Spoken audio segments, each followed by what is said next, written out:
And then if you can remember to tilt it back up.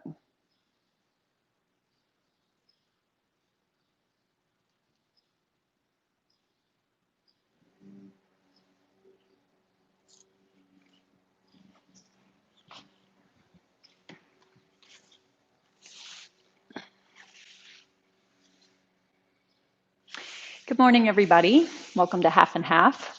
So a couple things. I typed in the chat box, maybe you saw.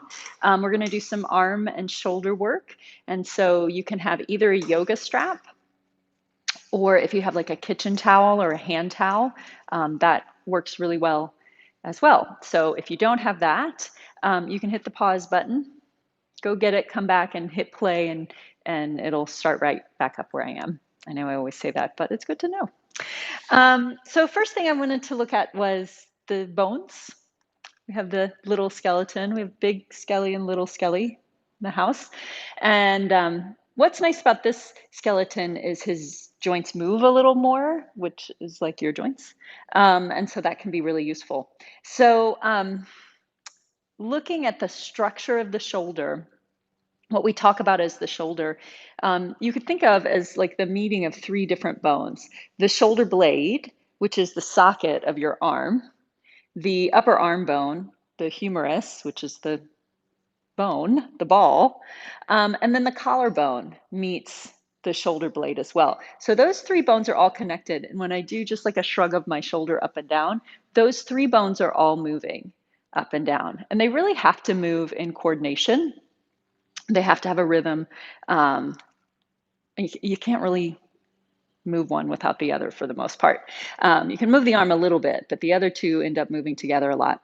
So if I think about my shoulder blade, it's this triangle bone here on the back on either side. And then, like I said, it connects into my collarbone kind of on the top of the shoulder. And then the arm inserts into the shoulder blade. That's the ball and socket joint right there. And then, like I was showing with my arm and with the little skeleton's arm, that moving of the shoulder up and down is moving all three of those bones together.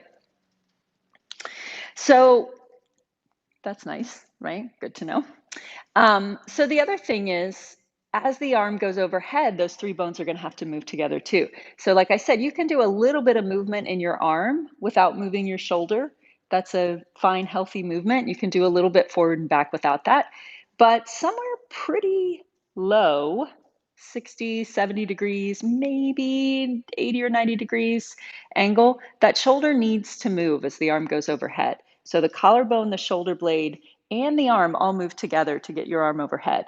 And then they all come down together. And then the arm takes the rest of the pathway. So if I get to here, the arm gets to a certain amount, you can see that arm wants to move, the shoulder wants to move, the shoulder blade wants to move in order to get all the way up. And then it wants to move back down to go all the way down. So we're going to play a little bit with just kind of shoulder blade movement and arm movement, and thinking a little bit about those three bones moving together as we go.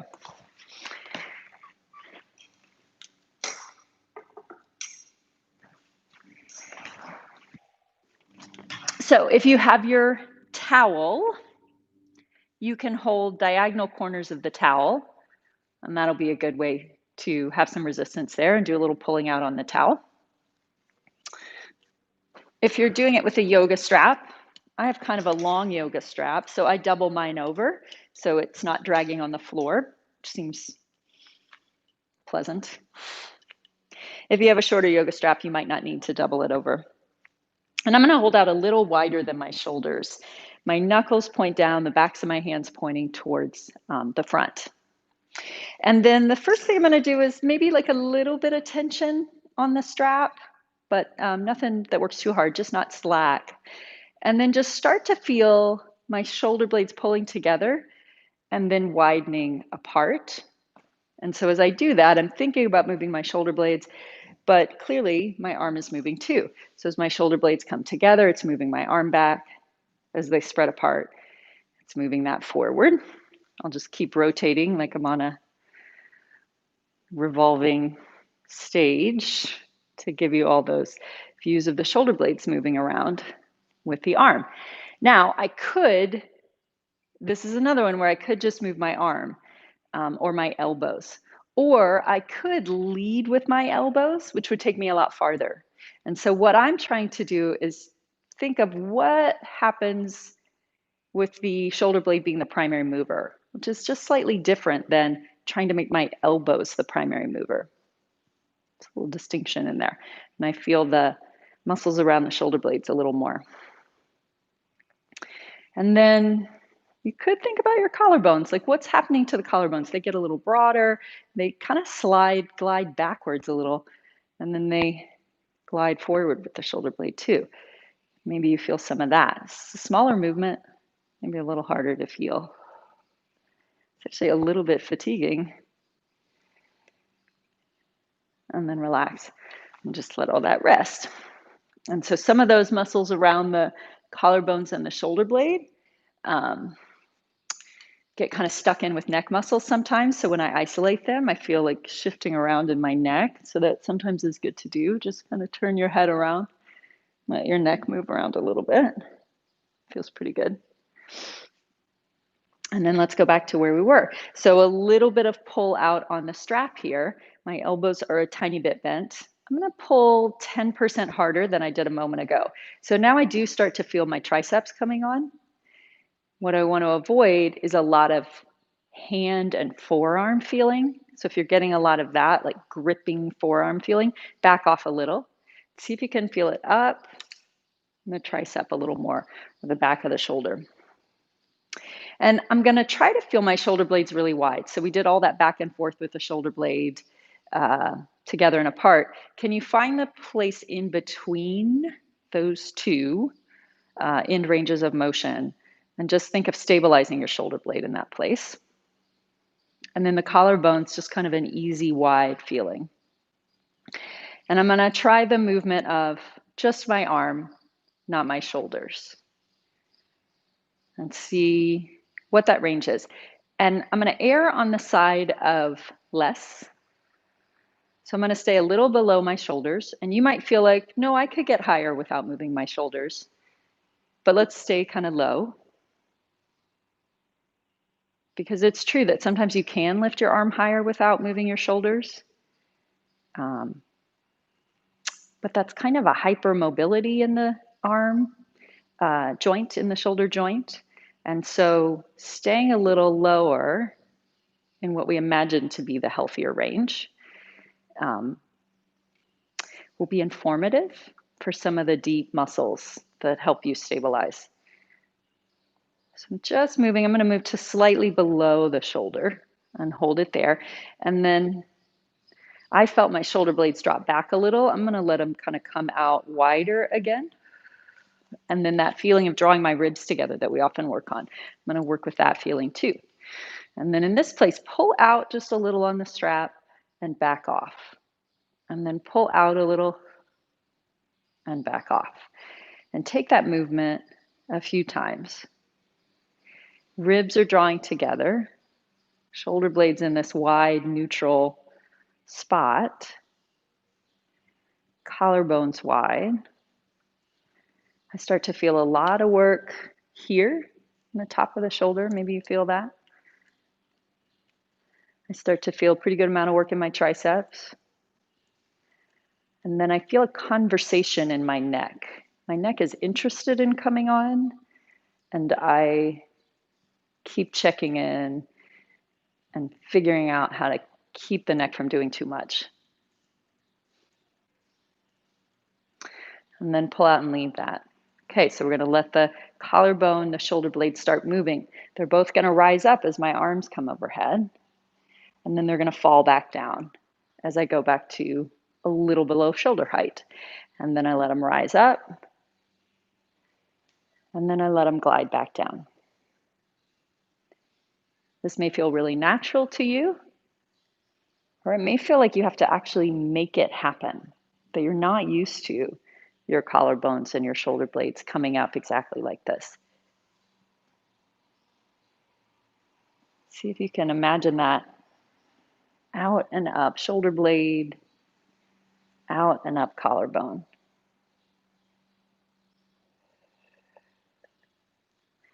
And a couple more.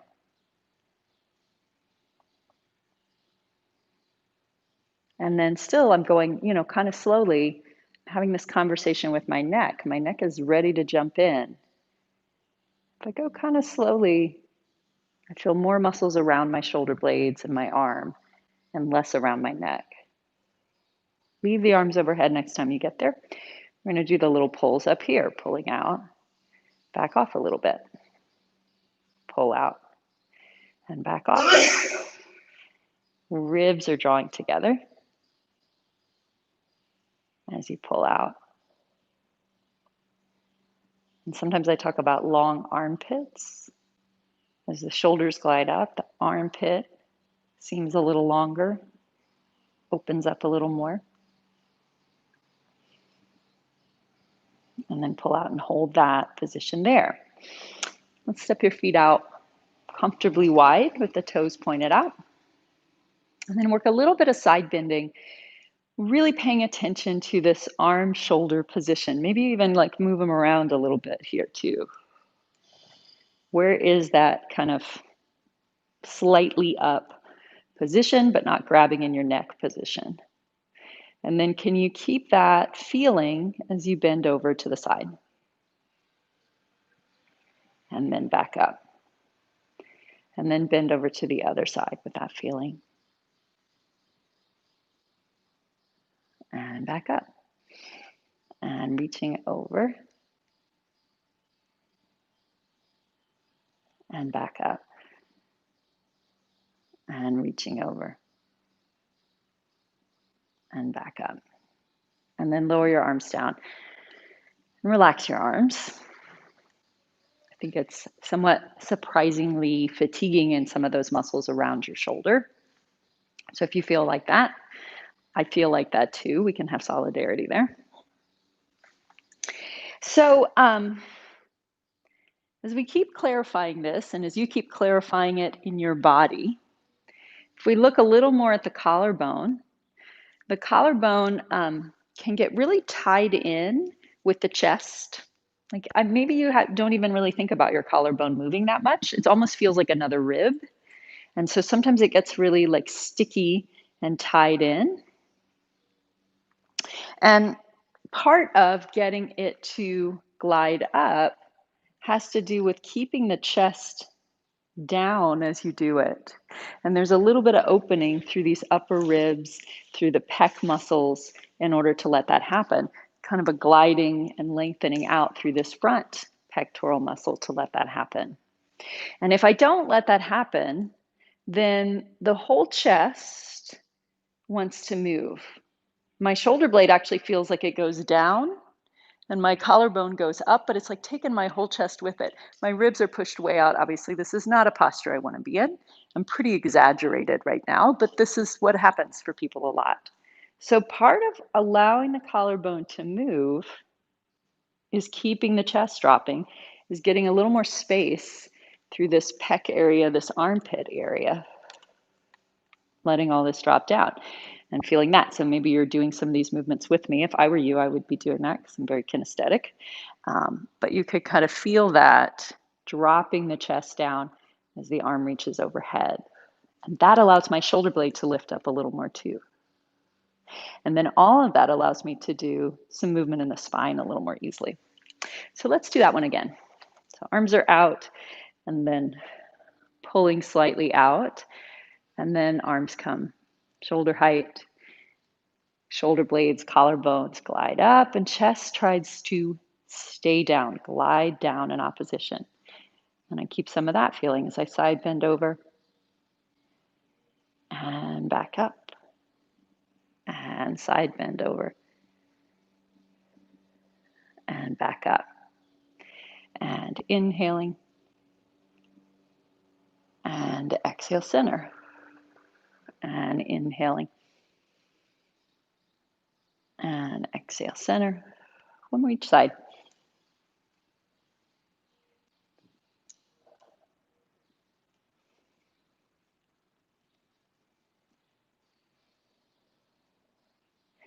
And then arms coming back down again.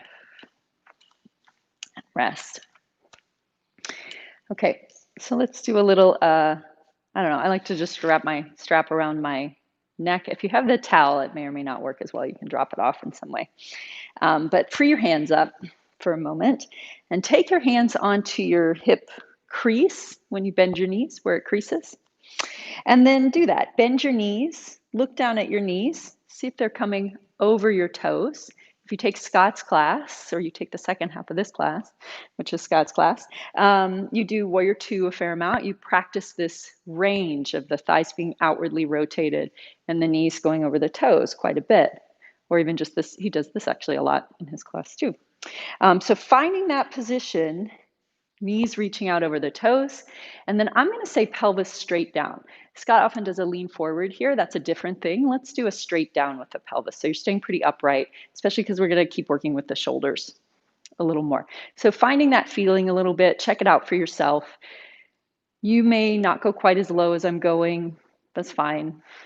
Just find your range that feels pretty healthy for you. And then with that range, let's bring the arms back in. So a little pull out. And then as I lower the pelvis, I'm going to raise the arms. And then everything comes back down together. And reaching the arms overhead. And then back up. And all the same information. Shoulders glide up. And they glide back down. And they glide up. And exhale down. As I bend my knees, my ribs are also going to want to go forward. And keep dropping the ribs in.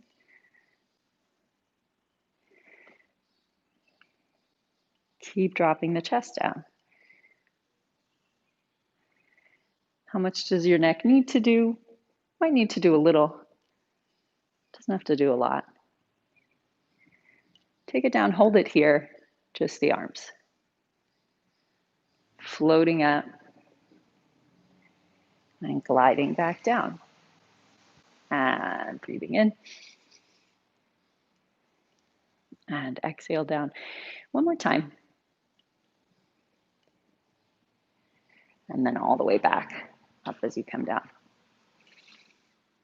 Okay, strap goes away, towel goes away. Find a way down to your mat, however you like.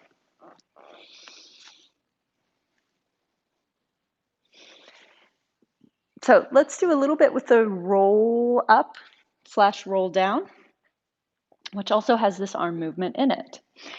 So the feet forward, legs can be together or separated, whatever you prefer, but feet are flexed. And then round spine. So as my chest softens, as my ribs draw in, my belly draws in, my shoulder blades get even wider. The part of letting my upper spine round is allowing the shoulder blades to glide a little out and a little forward. Not so much that my chest gets really stiff and tight, but enough that I can feel my upper back open a little bit. So that's just fine. Find that feeling. And then whether you want to hold your legs as you roll down or reach your arms forward as you roll down, it's up to you. As you get to your back, arms are up to the ceiling. So here we are again. Shoulders don't need to move much in this position right here. But as my arms start to float back overhead, I'm going to feel that gliding up. Collarbones, shoulder blades gliding up. Ribs stay down. Chest stays down. Shoulder blades, collarbones glide back into place. And I start to roll up. Inhale. Exhale. Reaching forward. And then coming back down. Inhale. Exhale. Arms reach overhead. Shoulders glide up the back. Armpits open. They glide back down. Head comes up. Exhale. Letting the upper back open.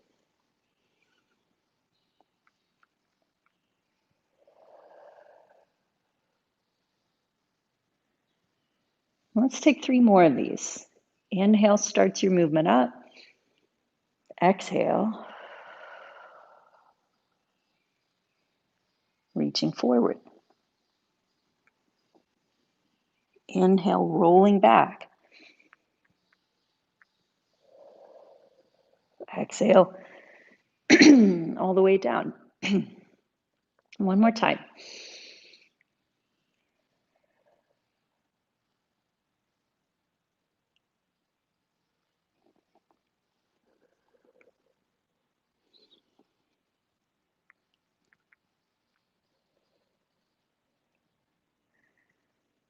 Let's do one more. I know I said one more time, but I also said 3 more 2 times ago. So my math will eventually even out.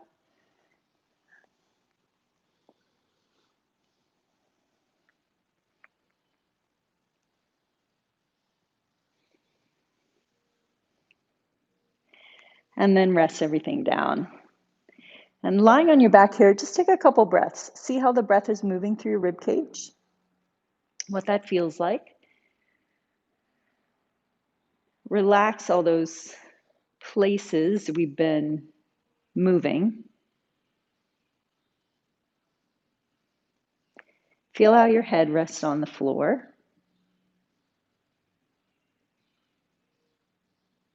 One thing that happens is deep neck tension releases, is your head often feels heavier.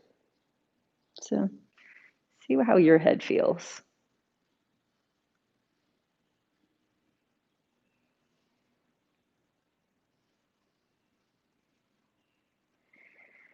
And then however you'd like to come up to sitting, I'm going to take one knee in and use it to roll up. So we did a lot of this movement, right? This sense of taking the arm up overhead. This is called flexion of the shoulder, if you're interested, of taking the arm forward and up. So that's one way for that interaction to occur. The other way, it's the same movement in the shoulder joint, but a slightly different movement in the body, is to bring my head forward in line with my arm,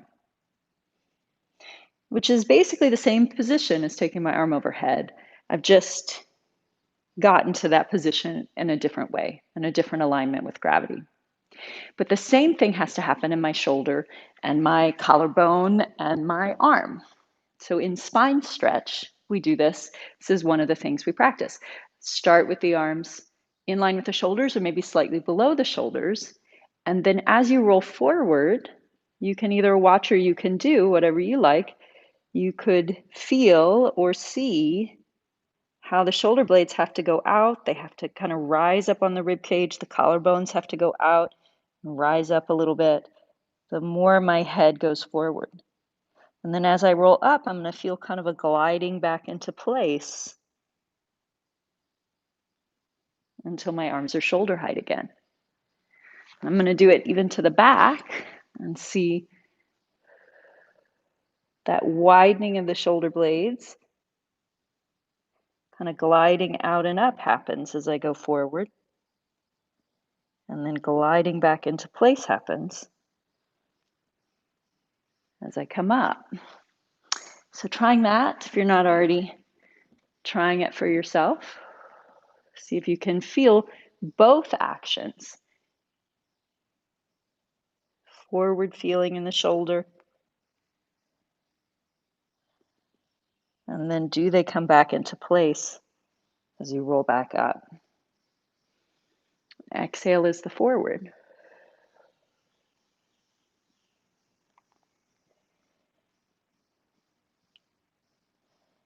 Inhale is the up.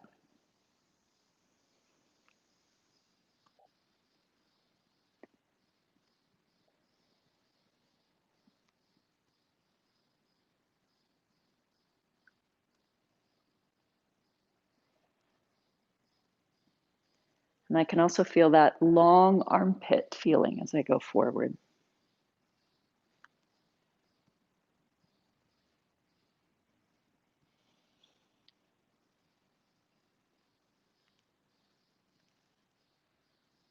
And finish up this one and relax.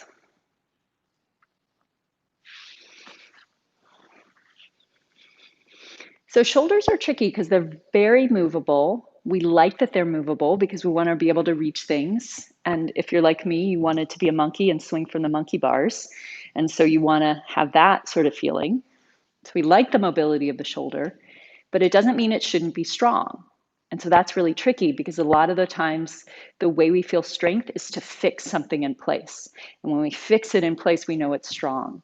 And then when we move it, we know it's flexible. But to find the interaction of like, I need some strength, I need to be able to control the mobility and then also let it release, it's less clear, right? It's less easy to see. It's in motion. And that's what the shoulder is like, which I think is super cool and I really love, but it's complicated. I like complicated things. So maybe you do too. So as we're working with the shoulder, there's all these ways it can maneuver. We still want to feel strength. We still even want stability sometimes. We want to be able to hold it in a certain position. But it needs to be able to move around to give us all the great things that shoulders give us. So let's do one more thing. Let's go into your hands and knees.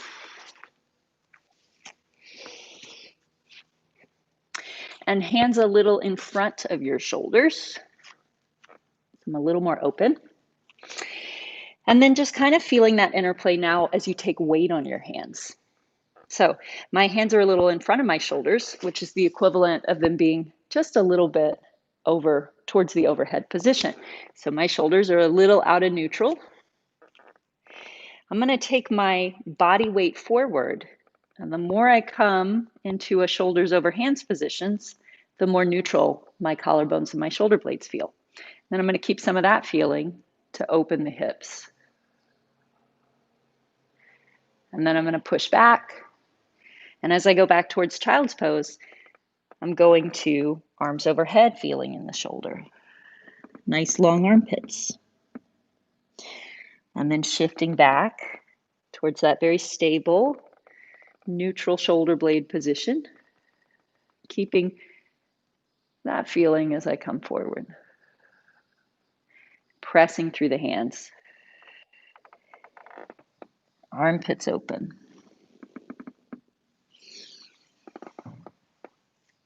Wide, strong shoulder blades. Hips open. And a couple times back and forth.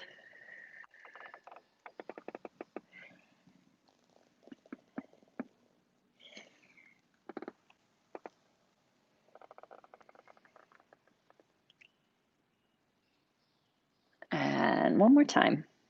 Reaching back, staying back for a couple breaths.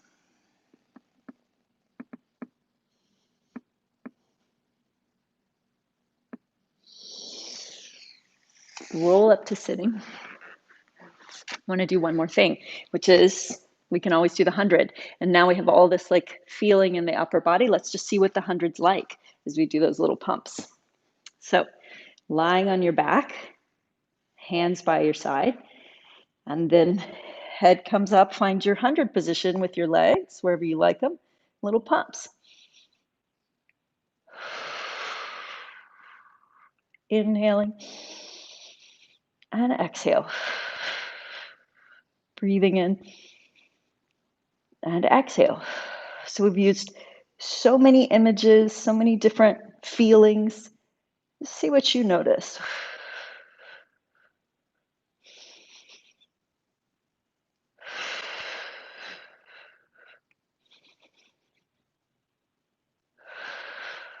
Four more times. Inhaling.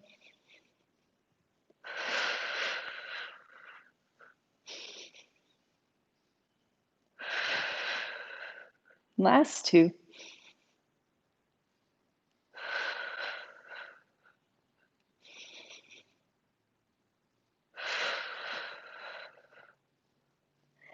And then bring it all back in. And you can relax here. I'm going to get up and get out of the way, and we'll see where Scott starts you.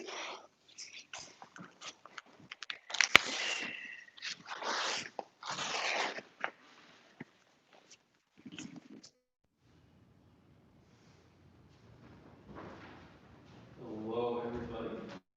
Last week we had a little bit of technical wizardry going on.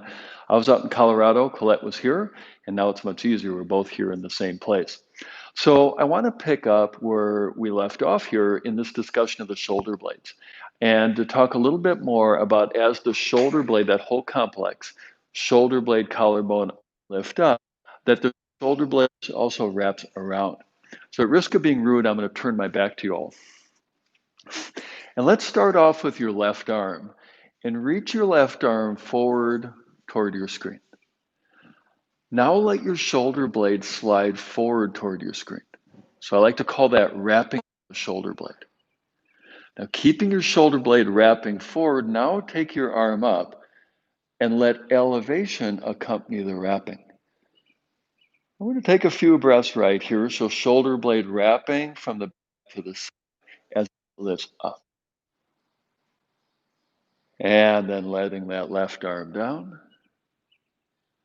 And now the same thing with your right arm, taking your arm forward in front of you. So let your shoulder blade slide around, the side of your ribs. And then keep that shoulder blade wrapping as you elevate it. Elevate the arm. As Colette mentioned, let arm, collarbone, shoulder blade all rise up together. And we're just adding in a little bit more awareness to that wrapping quality. We'll take a few more breaths here. And letting your arms down. Now, this is something I mentioned on Thursday night, I think also on Friday morning, is that, of course, we want to stand up really tall. And that's going to be about having your shoulder blades against your back. But we took the idea too far to suggest that the shoulder blades should be there all the time. They're movable because they need to be movable. So let's practice that now. We get to see each other. Of course, I can't see you, but you can see my face now. Reach both arms forward. And in terms of posture, somewhat counterintuitively, let your chest drop back a little bit.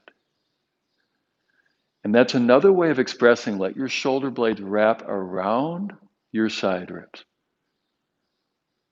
Then keep that wrapping of your shoulder blades as you draw your arms up. Arms, collarbone, shoulder blades all going up together.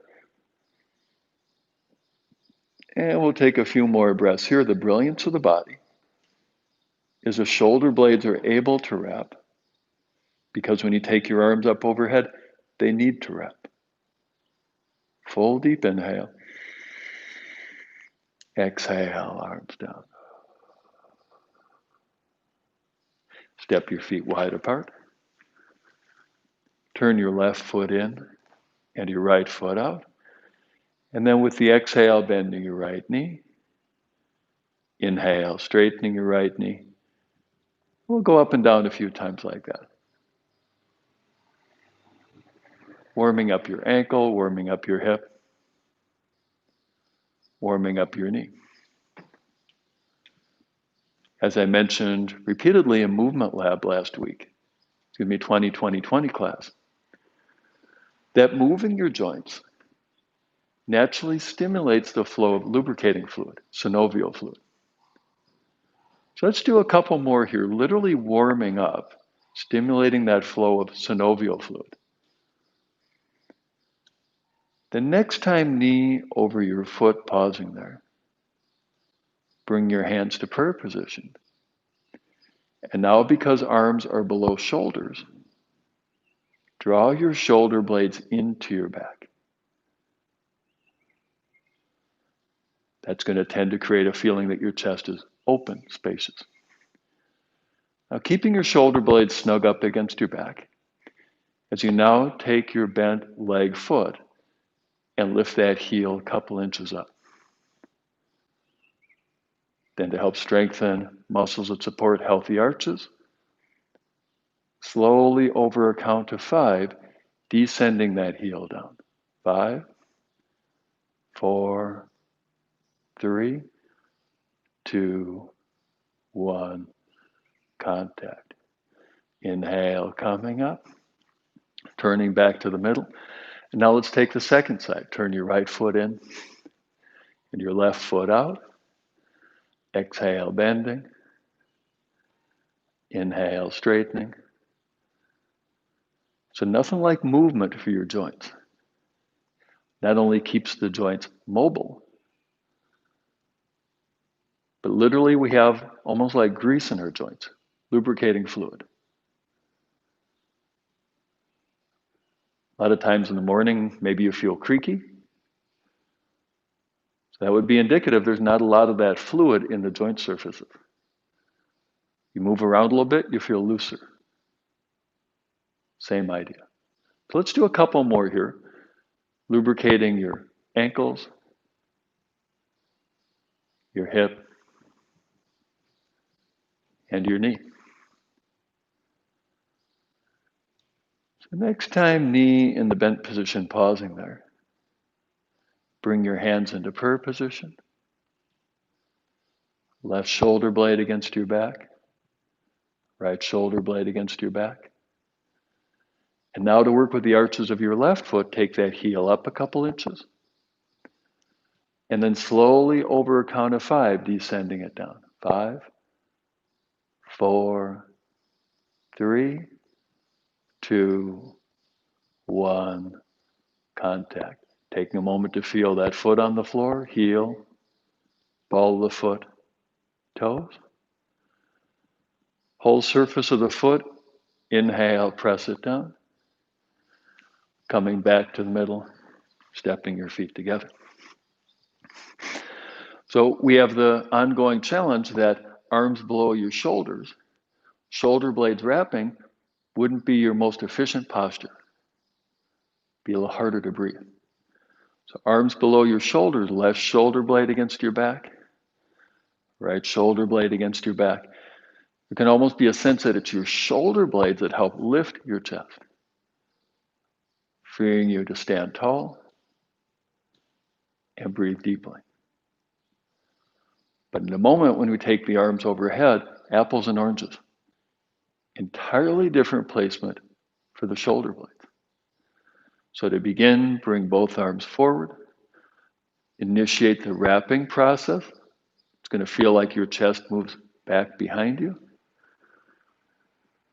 As your shoulder blades wrap forward, with the next exhale, sweep your arms up as Colette worked with you. Arm bones, collar bones, shoulder blades, all rise up together. So keeping your shoulder blades wrapping and lifting as you now turn your palms to face toward your screen. And we'll take a few breaths here. So the idea of lifting and wrapping is part of downward facing dog pose. Full deep inhale. Exhale, arms down. So let's make our way toward downward facing dog pose using a sun salutation to do so. Arms to the side, exhale up. Inhale forward. Exhale, gorilla. Inhale, stepping back. So here's basically the same arm, shoulder, hand position we had in standing a few moments ago. So to open your upper back, let your shoulder blades wrap around your side ribs toward your chest. And at the same time, slide your shoulder blades up toward your ears. Maybe you're already feeling how your collarbones and arms come along for the ride. So if you remember that cue, long armpits, well, that also holds true in this context right here. A couple more breaths here. And then coming down to your knees. Now to contrast that with shoulder blades against your back. Coming down onto your belly. Hands right next to your ribs. And let's start off with a bit of spine alignment. Stretch your toes back behind you. At the same time, extend the crown of your head forward in front of you. Now, especially if you've done a lot of yoga, let's hit the reset button. Rather than squeezing your elbows together, let your elbows relax out. Rather than pulling your shoulder blades down and back, let your shoulder blades relax, landing wherever they land. Now inviting awareness to your left shoulder blade. And imagine that left shoulder blade effortlessly melted into your back ribs. Like butter melting into warm bread. So best you can, letting your left shoulder blade continue to release into your back ribs. Now bring awareness to your right shoulder blade. And in the absence of effort or work, invite that shoulder blade too to melt into your back ribs. Like dairy-free butter, melting into gluten-free toast. So now to help facilitate that sense that your shoulder blades are melting into your back, lightly pressing your hands into the floor. And maybe you're already feeling how the shoulder blades now start to press into your back ribs. Now at the same time, lift your back ribs into your shoulder blades. And we'll work with that isometric dynamic for a few breaths here. Ribs into shoulder blades into ribs. 5, 4, 3, 2, 1, and coming down. Then pushing up the hands and knees. So you worked on this position a little bit earlier. This is kind of a half and half, if you will. So letting your shoulder blades wrap a little bit, letting them elevate just a tiny bit, turning your toes under, and then lifting your knees and hips.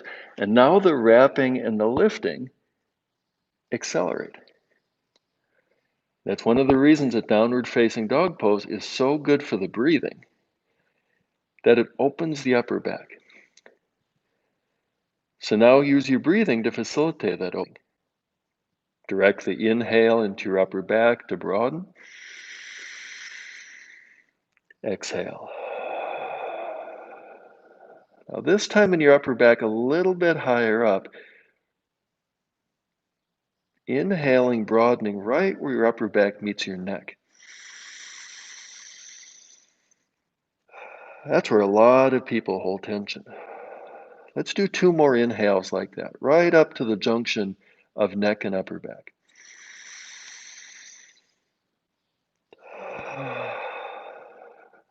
Last one here.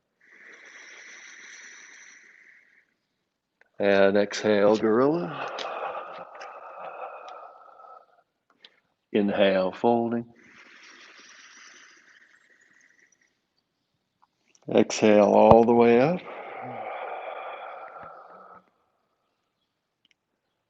Inhale, arms down. The bodies would be a lot simpler if there was a handful of rules that applied everywhere. Unfortunately, bodies are much more interesting than that, or fortunately they are. So standing like this, if you remember when you're on your belly, that feeling that your shoulder blades melted into your back, and your upper back reciprocated by releasing into your shoulder blades. So let's start off in prayer position. It tends to clarify that sense. So left shoulder blade draws into your back, but rather than the shoulder blade pushing your ribs forward, let your ribs release back into that shoulder blade. Now the same with your right shoulder blade, nestles up against your back. Equally important, let your rib cage nestle back into the shoulder blade. So maybe you have that feeling that your chest is open, collarbones are broadening. So now slowly releasing the contact of your hands and lowering your arms down. I sometimes use a sound effect for what it sounds like when shoulder blades snug up against the back ribs. It sounds like this.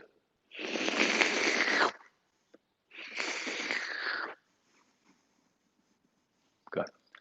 But if we tried to hold the shoulder blades like this and taking the arms overhead, you're just about guaranteed to strain the shoulders over time. That's why shoulder blades are movable. So to practice that movability, take your arms forward. Start the wrapping process. Let your chest hollow back a little bit. Now the wrapping accompanied by elevating as you take your arms up. So let's keep the hands like you're holding a beach ball. Wrapping and lifting, wrapping and lifting. 5, 4, 3, 2, 1, and coming down. Stepping your feet wide apart. Turn your left foot in, right foot out. Exhale, bending. We'll pause here for a moment to feel your feet on the floor. So with that sense of stability that comes from grounding, with the next exhale, tip your hips.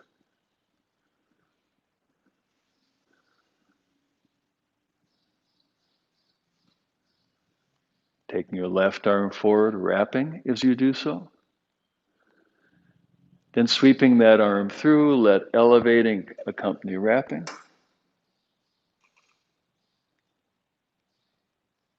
Steady breathing.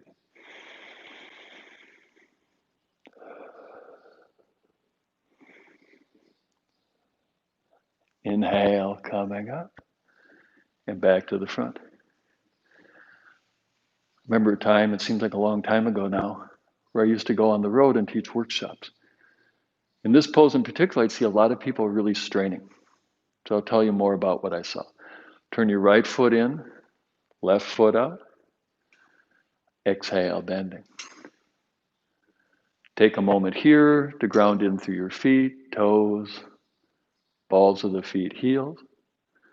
From that sense of rootedness, tipping your hips.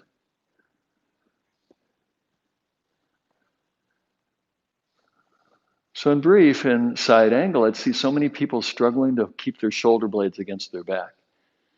And then when I get out the skeletal model, like Colette did with you earlier, and showed why that creates shoulder impingement, almost everybody would comment, well, I thought that pose just felt awful. That was just the nature of that pose. So working in harmony with the body, take your right arm forward, let your chest drop a little bit back. That's related to wrapping. Let your wrapping be accompanied by elevating. If anything in this side angle position right here, shoulder blade on the side of your rib cage, not on your back. Let this exhale run its course. Long spine inhale up. Turning back to the front, still facing the front. Bring your feet together. Well, now arms, are below your shoulders. So now shoulder blades against the back is appropriate. Right one. Left one. Standing tall. So now let's explore this in a slightly different context. So using a sun salutation to make our way to the floor. Exhale, arms to the side up. Inhale down. Exhale, gorilla. Inhale, dog pose. And in dog pose, we'll take a few moments quietly for you to explore internally in your body, wrapping and elevating.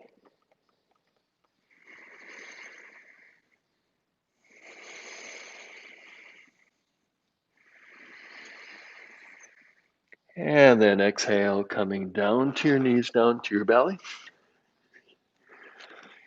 And on your belly here in prone mountain, we'll again take a few moments quietly. This time to practice snuggling your shoulder blades up against your back ribs.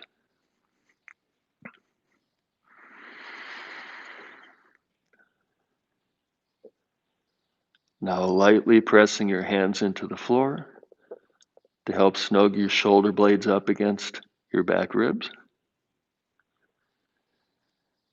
And now a little bit more dynamically lift your back ribs into your shoulder blades.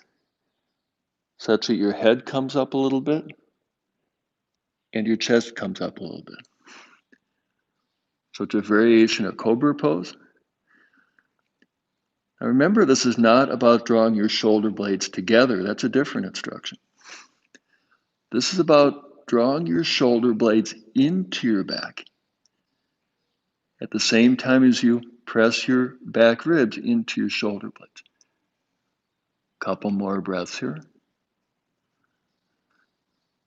And then coming down. And pushing up to hands and knees. We're going to be going apples to oranges. And then moving back to dog pose. Entirely different shoulder blade placement. Wrapping and lifting. And then into that space between your shoulder blades. Let the next in-breath further open that space. And then exhale, coming down. So now revisiting something you worked on a little bit earlier. If you remember, you went from kind of that semi-kneeling position. Brought your pelvi forward.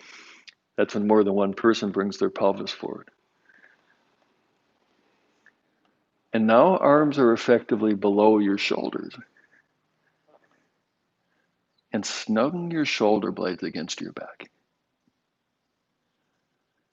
And long neck, lifting your head up. Couple breaths here. Back to hands and knees. Back to apples and oranges, dog pose, entirely different shoulder placement.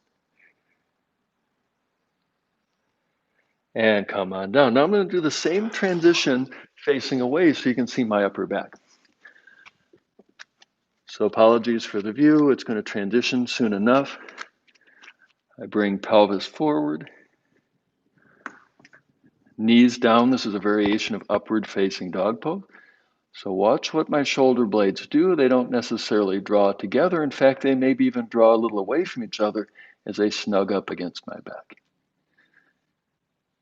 Then from that stability of your shoulder blades, lift your head up, long neck.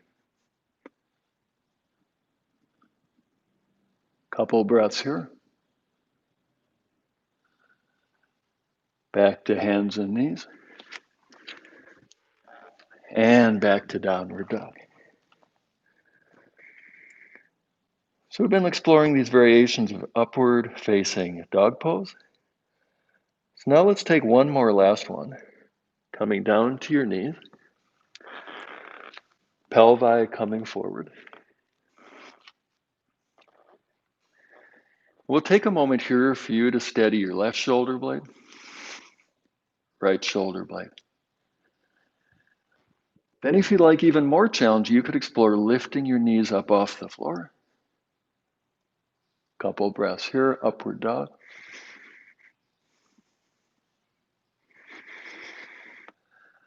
Coming back down to your knees.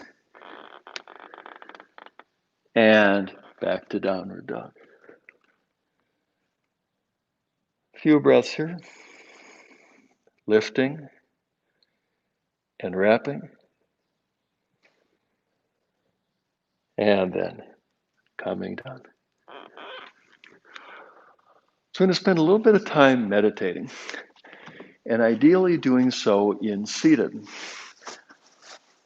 Saying ideally, not that that is the way you have to meditate, but linking up what we worked on in posture with how to translate not just to sitting meditation, but sitting at your desk, sitting at your dining room table. So when I teach meditation, one of the perennially difficult things for people is the posture. So in my experience, the majority of people do best to sit in a chair. Then they can feel their feet on the floor. That helps with embodiment. They can adjust how the weight lands on the sitting bones, ideally in the middle or a little bit forward. Then the spine is free to lift upward.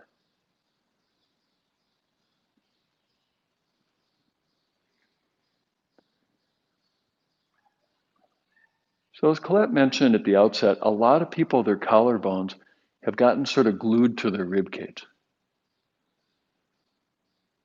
That's going to feel like stiff shoulders, even though it really isn't a shoulder issue, but it's part of the shoulder girdle.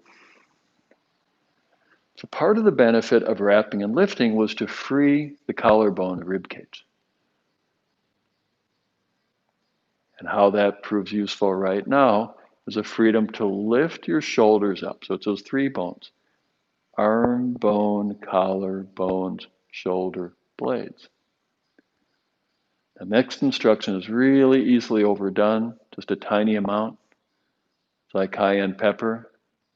It gets to be too much really quickly. Draw your shoulders a little bit back. Now, almost imperceptibly, let your shoulder blades descend, like literally a fraction of an inch.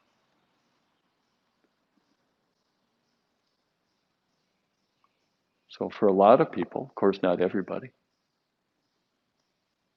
no one size fits all with the body. For a lot of people, shoulder blades are now set to draw into the back ribs. But that's only half the story. Let your rib cage then release into your shoulder blades.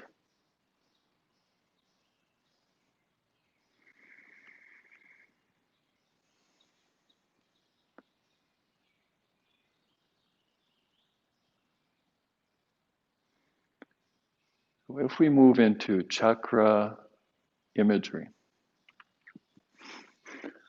all our work with grounding is about connecting to the lower energy centers, lower chakras.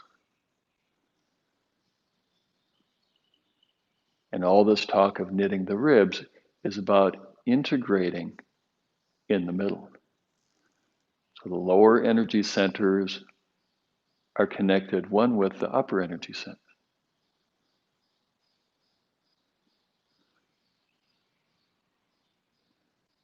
Shoulder blades against your back,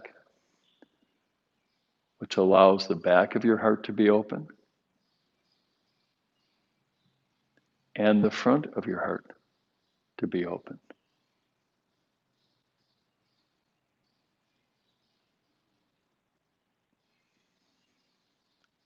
Now, relax your scalp. There are actually little muscles in the skin that extends to include the scalp. So when your hair stands on end, those muscles are tight.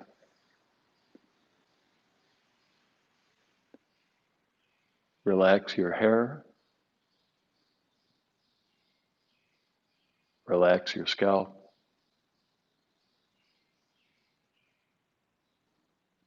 Some people report it almost feels like the crown of their head opens up.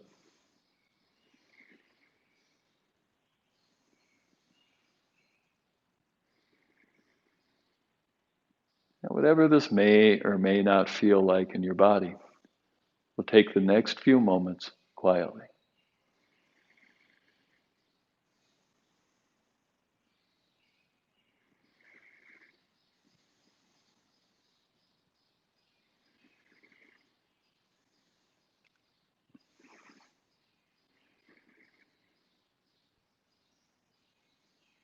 All right. So if there are any questions or comments, please feel free to type them into the chat box. Every so often, I know we don't get to the questions, not because we don't want to, but sometimes there's a long lag. So next week at 7:30 a.m. on Saturday, start the weekly class of 20-20-20. 20 minutes of cardio, 20 minutes of movement lab, 20 minutes of meditation. We just got through with a 5-day intensive of 20-20-20, and I got to say it was an absolute delight to teach, and I can hardly wait to make this a weekly class, and who knows, maybe more frequently than weekly. Questions? Can the elbow position in dog pose influence the position of the shoulder blades? Yes. So does the position of the elbows influence the positions of the shoulder blade? The answer is absolutely they do. And so I'll oftentimes talk about in dog pose this external arm rotation, which basically is a cue to place the shoulder blades. And all we were doing today is presenting it from the other direction, place the shoulder blades, and maybe you notice that your elbows, your arms spontaneously rotated because they're really two sides of the same coin. Good question. And there's a question I wrote back in the chat that you might address it to. When I take my arms overhead and lift in my armpit, I feel my collarbones drop. Am I doing that in the wrong place, or do I just need to back off, or is that okay? So someone noticed when they wrap and they take their arms up, they feel their collarbones drop back down again. In moderation, that can be perfectly okay. What we're looking for in the macroscopy is when you take your arm overhead, we need that shoulder blade to rise up. And it goes beyond what we have the time for today to discuss, but that's a really important movement for the health of your shoulder. Now, how high it goes up is a variable. There's too high, just as there's too low. So as long as you're not feeling a pinching feeling in your shoulder and you go up and you feel just a little fractional descending back down, more than likely you're on the right track. That's it for questions for today. Thanks so much, and we will look forward to seeing you next week for half and half. Please let all your friends know, free class every week. Bye now.